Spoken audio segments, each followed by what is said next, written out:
আসসালামু আলাইকুম ওয়া রাহমাতুল্লাহি ওয়া বারাকাতুহু। আলহামদুলিল্লাহ ওয়াসসালাতু ওয়াসসালামু আলা রাসূলিল্লাহ ওয়া আলা আলিহি ওয়া সাহবিহি আজমাইন ওয়া মান তাবি'আহুম বিইহসান ইলা ইয়াউমিদ্দিন, আম্মা বাদ। সম্মানিত ভিউয়ার, দর্শক মহাশয়, আমরা এবার আলোচনা করব রমজান মাসের কিছু গুরুত্বপূর্ণ আরও মাসালা নিয়ে। সেটা হলো, যদি কেউ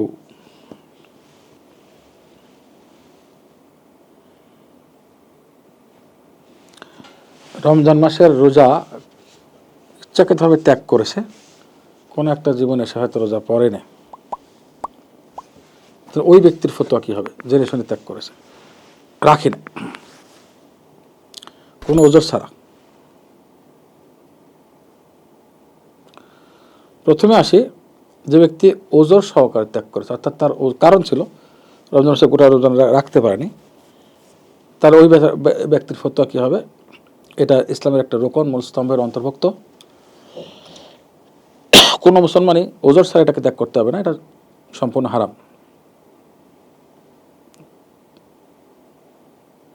যদি কেউ এভাবে রোজা ত্যাগ করেছে ওজরের কারণে, অসুস্থতা, গোটা মাস অসুস্থ ছিল, রাখতে পারেনি, সফরে ছিল গোটা মাস,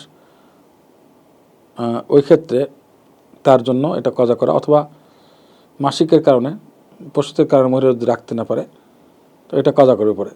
সমস্ত আমাদের ঐক্যমতে এটা কাজা করতে হবে। আল্লাহ তাআলা কোরআনে বলেছেন, কানা মারিদান আও আলা সাফারিন ফাইদ্দাতুম মিন আইয়ামিন উখর, সূরা বাকারা 145 নম্বর আয়াতে, 85 নম্বর আয়াতে, যে ব্যক্তিকে, যদি কেউ অসুস্থ হয় তোমাদের মধ্যে অথবা সফরে থাকে, অন্য দিন এটা আদায় করে দেবে, অর্থাৎ কাজা করবে, অন্য সময় এটা কাজা করবে।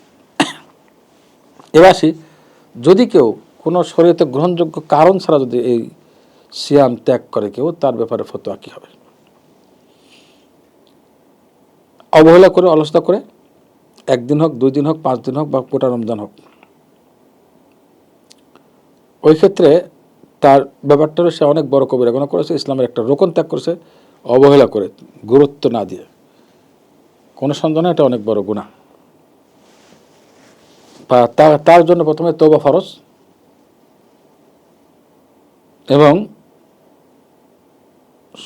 সকল ওলামারাই প্রায় তার জন্য এই রোজা কাজার পক্ষে গেছেন, কাজা করতে হবে।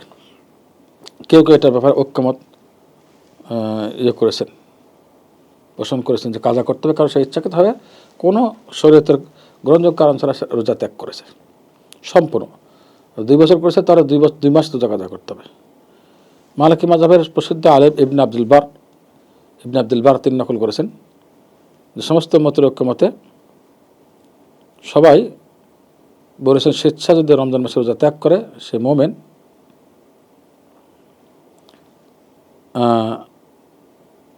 অর্থাৎ সে বিশ্বাস করে যে সেটা রোজা ফরজ, সে মোমেন, অর্থাৎ বিশ্বাসী, রোজা ফরজ, জেনে শুনে এটা ত্যাগ করেছে, তাহলে তাকে কী করতে হবে? এই ত্যাগটা নিঃসন্দেহে অনেক বড় দুঃসাহসিকতার পরিচয় হয়েছে, অকল্যাণকর তার জন্য। ইচ্ছাকৃতভাবে করলে তাকে অবশ্যই তওবা করতে হবে, এবং তার জন্য কাজা ফরজ, অর্থাৎ এই রোজার সম্পূর্ণ রোজা কাজা করতে হবে, অন্য মাসে আদায় করতে হবে রোজার মাস ছাড়া। আল ইস্তেযকার 1 নম্বর খণ্ড 67 নম্বর পৃষ্ঠা। এবার আসি হাম্বলি মাযহাবের ফতোয়া। ইবনে কুদামা আল মাকদিসি আল মুগনি কিতাব, 4 নম্বর খণ্ড 365 নম্বর পৃষ্ঠা, প্রসিদ্ধ ফতোয়ার কিতাব, ফিকহের কিতাব আল মুগনি। সেখানে তিনি ইবনে কুদামা রাহিমাহুল্লাহ বলেছেন যে কাজার ব্যাপারে কোনো মতানৈক্যই আমি জানি না, অর্থাৎ সবাই ঐক্যমত রয়েছে, কারণ তার দায়িত্বে ফরজ ছিল, যে ব্যক্তি ইচ্ছাকৃতভাবে সেরেছে, সুতরাং এই দায়িত্বহীনতা সে দায়িত্ব আদায় করেনি, দায়িত্ব অবহেলা করেছে। আর এটা পুরা হবে দায়িত্ব যখন সে এটা আদায় করবে, তখন, তার আগে না। আদায় করে দায়িত্ব আদায় করতে হবে।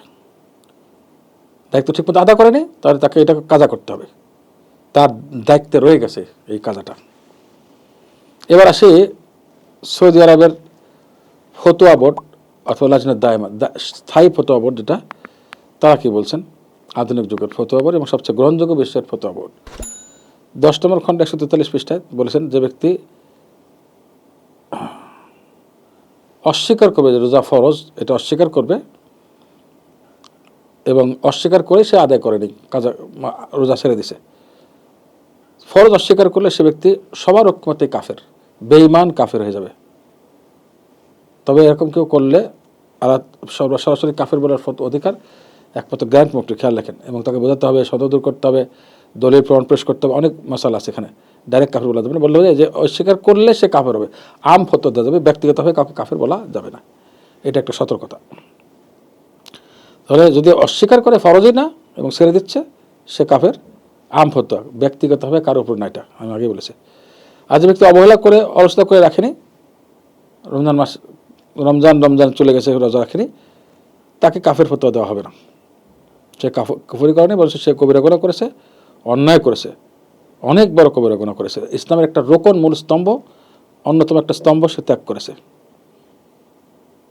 যা নাকি সবার ঐক্যমতে এটা ফরজের ঊর্ধ্বে, রোকন।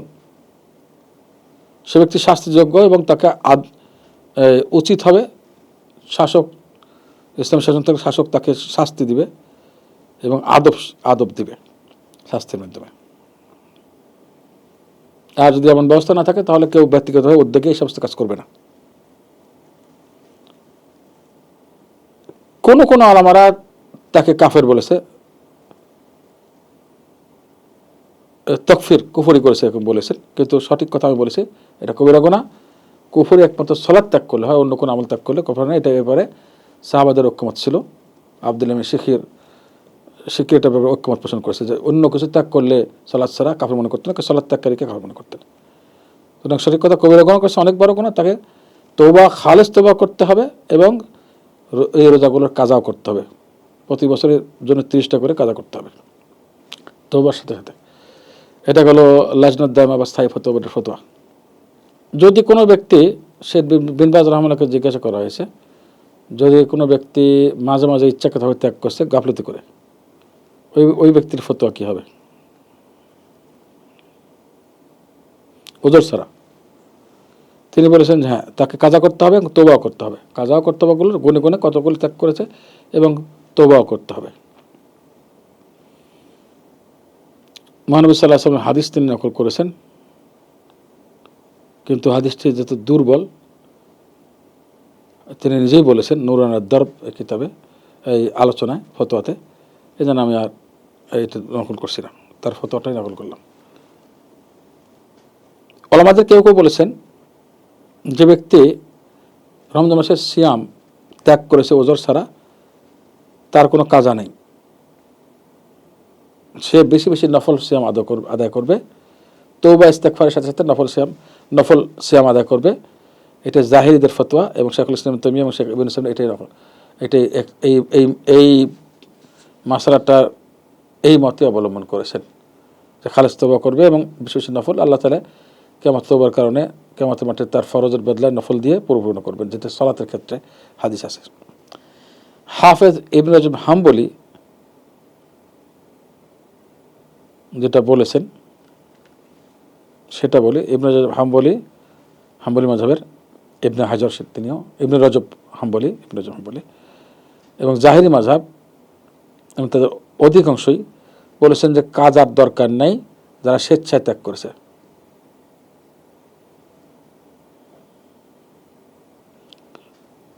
এই মতে অবলম্বন করেছেন, খালেস তওবা করবে, এটাই তাদের মত। ইবনে হাজার আসকালানী রাহিমাহুল্লাহ ফাতুল বারীতে নকল করেছেন 3 নম্বর খণ্ডে 355 পৃষ্ঠায়। শেখুল ইসলাম ইবনে তাইমিয়া রাহিমাহুল্লাহ বলেছেন যে কোনো ওজর কারণ ছাড়া ইচ্ছাকৃতভাবে রোজা ত্যাগ করেছে, সে কাজা করবে না।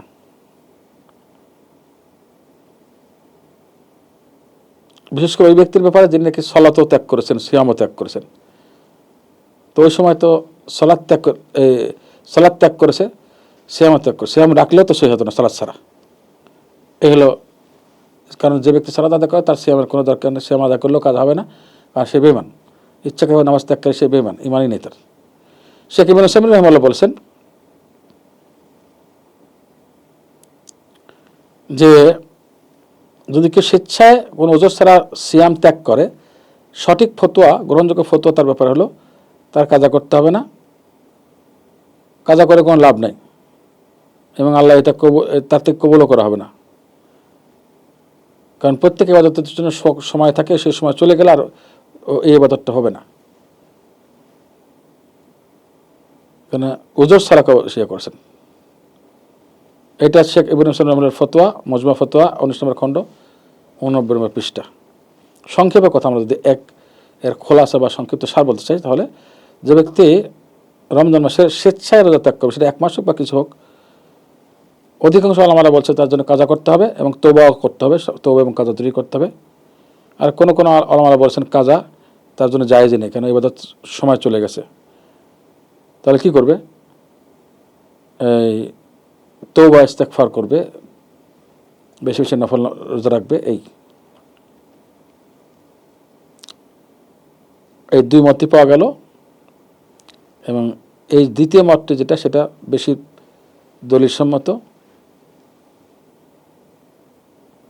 কিন্তু এখানে একটু ব্যাখ্যা, সেই ব্যাখ্যাটা হলো, যদি কোনো ব্যক্তি রোজা পালন করে নাই, সঙ্গে সালাত আদায় করে নাই, ওই ব্যক্তি আর ব্যক্তি সালাত আদায় করতে করতে রোজা পালন করে, এখানে দুটি ব্যক্তির মধ্যে পার্থক্য করতে হবে।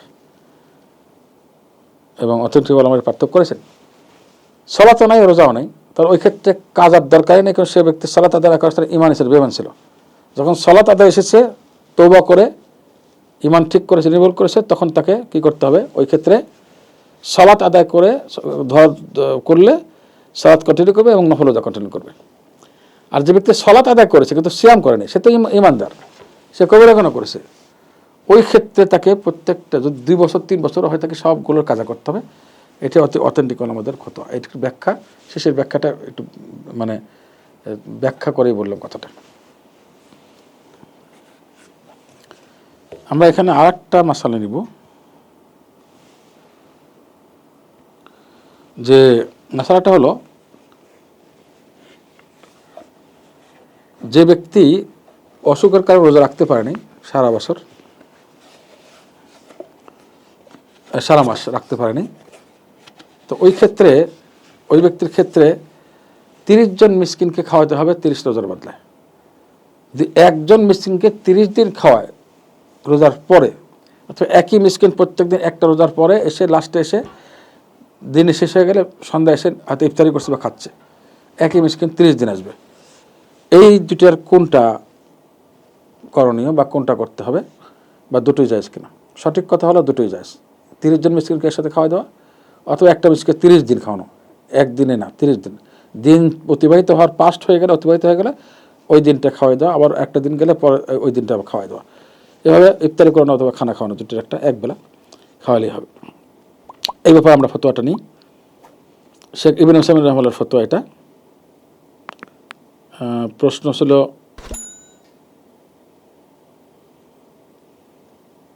যে রোজা রাখতে অক্ষম যারা আছে এবং কন্টিনিউয়াসলি অক্ষমতা চলে আসছে, সুস্থ সম্ভাবনা কম, ওই ক্ষেত্রে প্রত্যেকটা রোজার বদলে একটা মিসকিনকে খানা খাবে। আল্লাহ তাআলা কোরআনে বলেছেন, ওয়া আলাল্লাযিনা ইউতিকুনাহু ফিদিয়াতুন তাআমু মিসকিন, যারা অসমর্থমান তারা একজন মিসকিনকে ফিদিয়া দিবে, খানা খাবে।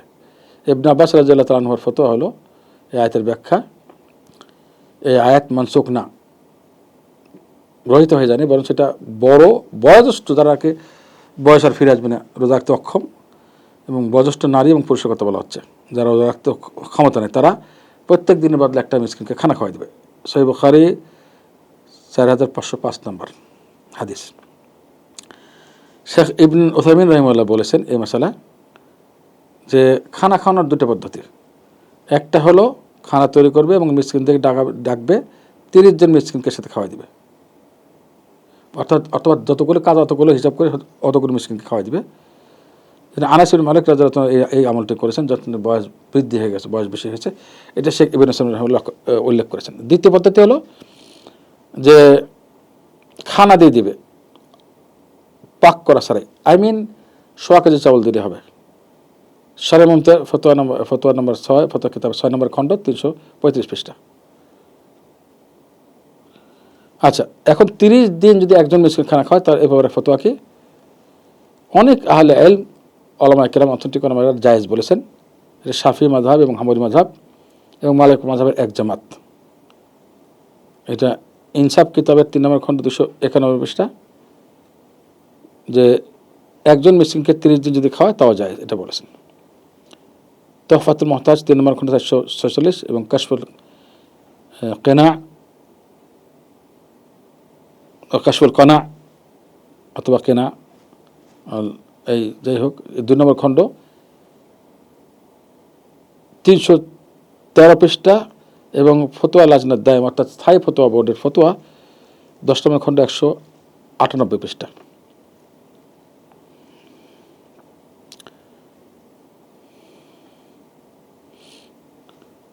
এখানে যে সমস্ত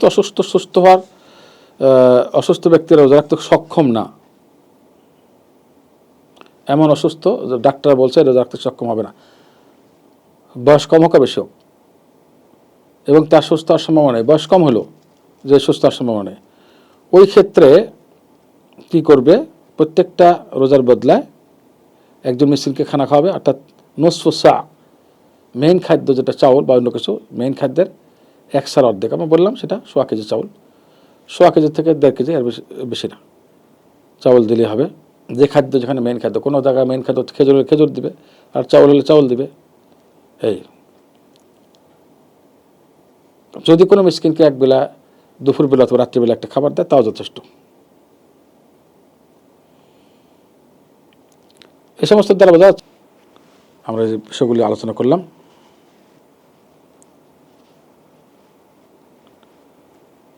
আল্লাহ তাআলা সবাইকে সঠিকভাবে শিক্ষা অর্জন করার তৌফিক দান করুন।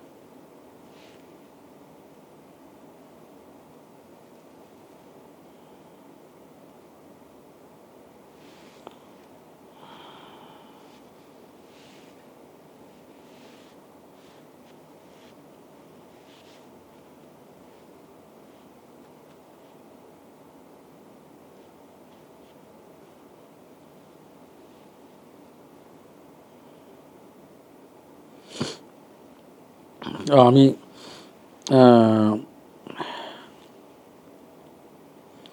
যে কিতাবের নাম বলেছিলাম মাঝখানে এসে ওইটা একটু কারেকশন বলে দিই। কাশফুল কেনা, প্রথমে কাসরা বলেছিলাম, পরবর্তীতে আবার অন্য ফাতাও বলেছি। সঠিক হলো, এখানে বলছে সঠিক হলো কাশফুল কেনা বিকাসের কফের মধ্যে কাসরা দিয়ে তার চেহারা থেকে নেকাব বা পর্দা উঠিয়ে দেওয়া, অর্থাৎ সুস্পষ্ট করা, কোনো বিষয় থেকে পর্দা উঠিয়ে দেওয়া, প্রকাশ করা তাকে। এই আর কানা বলা হয়েছে অন্য অর্থ আসবে, সেটা হলো কানা আয় থেকে, রোজা থেকে, সেটা অন্য অর্থ যাচ্ছে। তাকে শব্দটা কাশফুল কেনা কারেকশন করে দিলাম। আসসালামু আলাইকুম রহমতুল্লাহি ওয়া বারাকাতুহু।